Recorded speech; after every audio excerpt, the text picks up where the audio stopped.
how leaders get in the way of organizational change.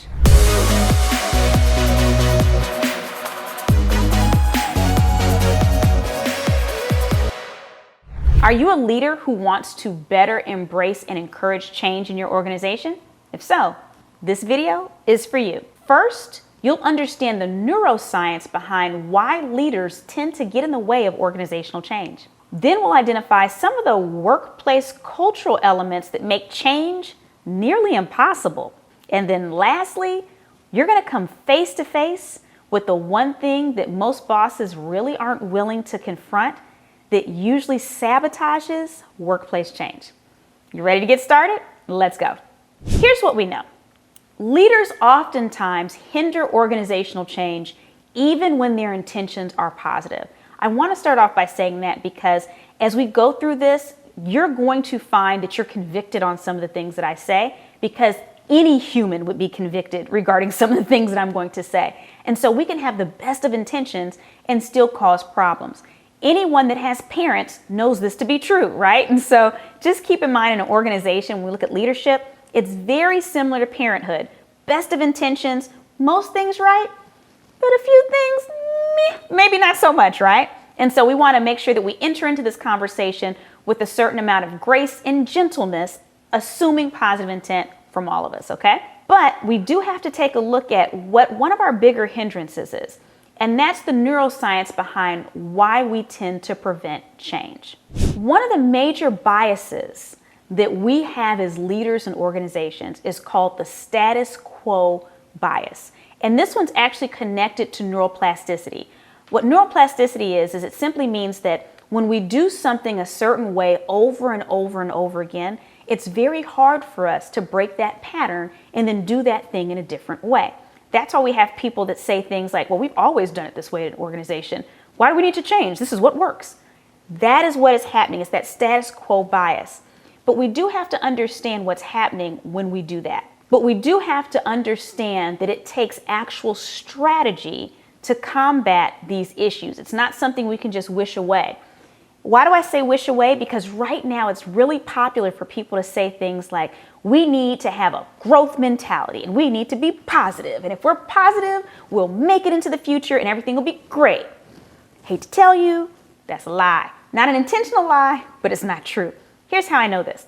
If positivity was all it took to impact change, you and I wouldn't fail on most of our New Year's resolutions. Think about it. Everybody's extremely positive.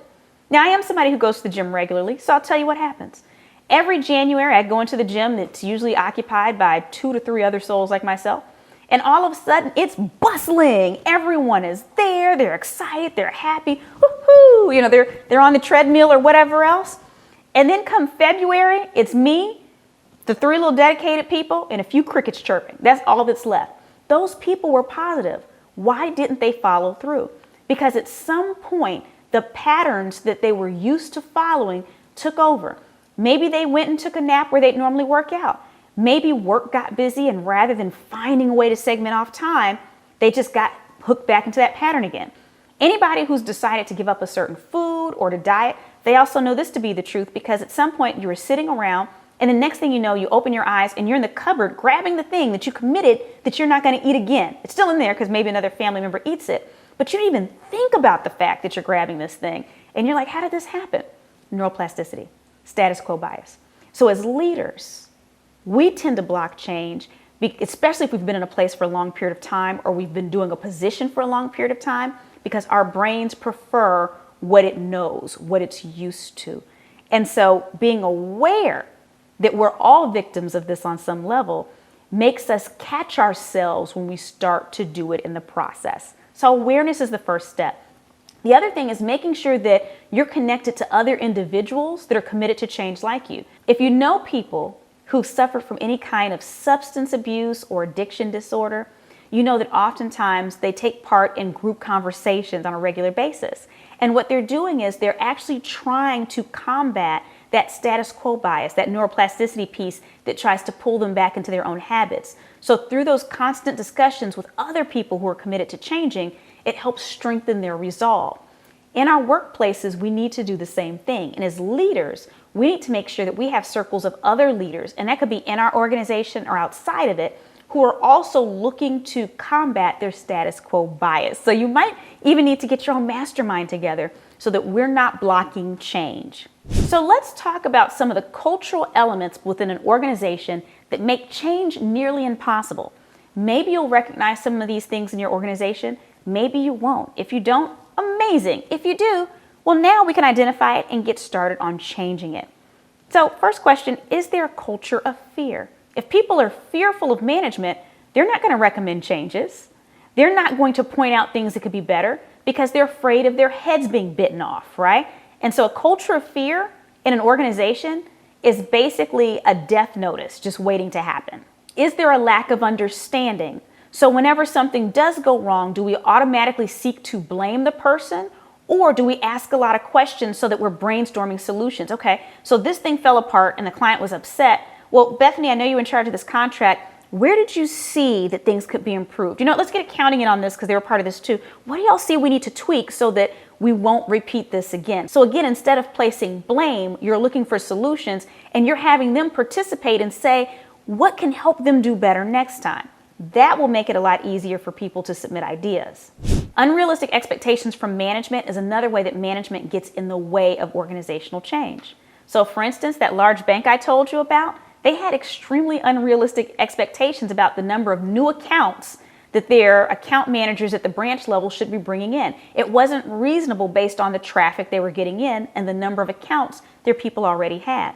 As a result, their people did not feel open to sharing the fact that there was a problem and that potentially they started seeing some of their coworkers do some shady things. They had a culture of fear as well at this particular bank. So I think you can see how all of these things working together not only resulted in the bank being fined and having this horrible PR situation, but we have to understand that it was wholly preventable by their own people. They just didn't have a culture that embraced change. Micromanaging is one of the last ones. If you're riding your people at every point in time to make sure they do every little thing just the way you want it done versus check-ins, things that we're doing to just make sure the process is going okay, it's going to make them nervous and they're going to be so focused on the task themselves that they're not going to be able to focus on the big picture because they're being micromanaged. They can't afford to get any one little thing wrong. So they're not looking at the forest. They're only looking at each individual tree in a line. And this is something a lot of managers don't realize they're doing.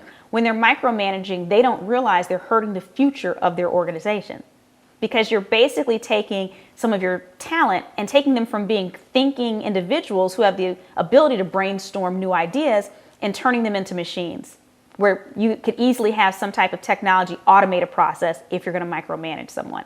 The last issue in terms of workplace culture is lack of employee loyalty. And that tends to stem from the other things we talked about. So I'm going to give you a little side resource here. There is an incredible expert and speaker named Joe Moll who released a book called Employalty, and it's all about how employers can get more buy-in and loyalty from their employees. And so I would suggest you take a look at that. If you're having an issue with that, that's not my area of expertise, but I do know that without employee loyalty and buy-in, you're not going to be able to support change in your company because you're not going to be able to retain employees. And if you're in a position right now where you're having an issue where you're basically having employees that are leaving you constantly and you're losing talent, that might be a good resource for you. Speaking of resources, you're here because you like this information. I still have some more juicy tips for you, but first I want to suggest that you share this video with someone that you know that needs this type of information. We want to make sure that everyone is future-proof. The future belongs to all of us, of all ages, all backgrounds, all knowledge sets, all industries. So help me in sharing this information with as many people as we can, because the world definitely needs more managers and more bosses that can impact positive change in their organizations. So what are the things that can get in the way of organizational change? And these are things that management does have a hand in. Number one is lack of resources. If there's no resources, which can be financial or time, dedicated to being innovative and supporting change, we're not going to follow through with it. Just issuing an edict saying from this day forth, we will do this way, and just thinking it's going to happen is not typically how things work at a workplace because of neuroplasticity. We're going to keep going back to the things we used to do. Next, lack of alignment. So we have to make sure that when we are impacting change, when we are issuing new things, that all of our other activities are aligning with this new initiative. If we're out of alignment, if we're telling people this is how we need to do things, but at the same time, in the same breath, we're saying, well, but this time we'll let it go. We're going to, because we don't have time to figure that out. We're not going to ever get that change that we actually want in the organization. And it is management's responsibility to reinforce those changes. So earlier, I said we're going to talk about the one thing that most bosses are not willing to take a look at that gets in the way of organizational change. Come on, get real close with me. I got one for you. We retain bad managers. I'm going to let you sit with that. Most people do not leave companies. They leave bad bosses. Now, sometimes we have people that leave for better opportunities, and they'll tell us, and it's a whole positive experience. We're wishing them well, yay. But some of us within our organizations, we have people that maybe they're proficient in certain areas, maybe they're not, and they just know the right people. But people leave them en masse because they don't know how to talk to people, they don't value people, or they don't know what they're doing. Right? Maybe they've never held the position of the people that they're supervising. They've only known management, so they don't even understand that the things they're saying are not realistic. In this new world where change is happening at a pace unlike anything we've ever seen, where business cycles are shrinking from 75 years to less than 7, we cannot afford to retain bad managers. So if someone is inefficient, we either have to train them, or if the training doesn't work, we got to get them out the door. I don't care who they're related to, who they know, how long they've been there.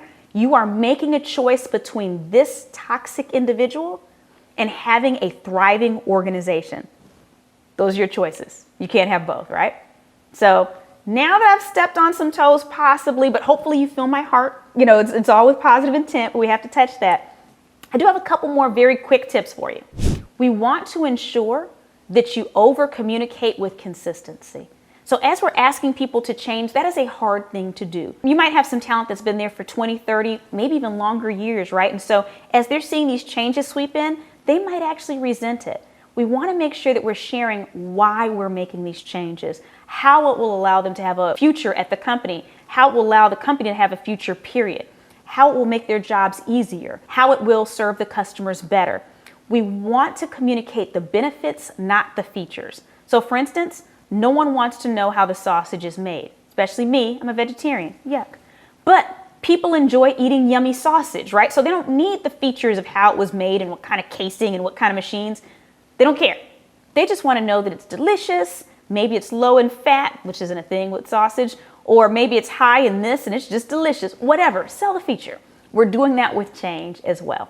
Speaking of change, you're going to notice in the description of this video, there's a link to download a Future Ready Playbook. This is a playbook I designed just for you that will help you be future-proof. There's activities inside and worksheets that'll walk you right through the process of future-proofing yourself, your career, and your organization.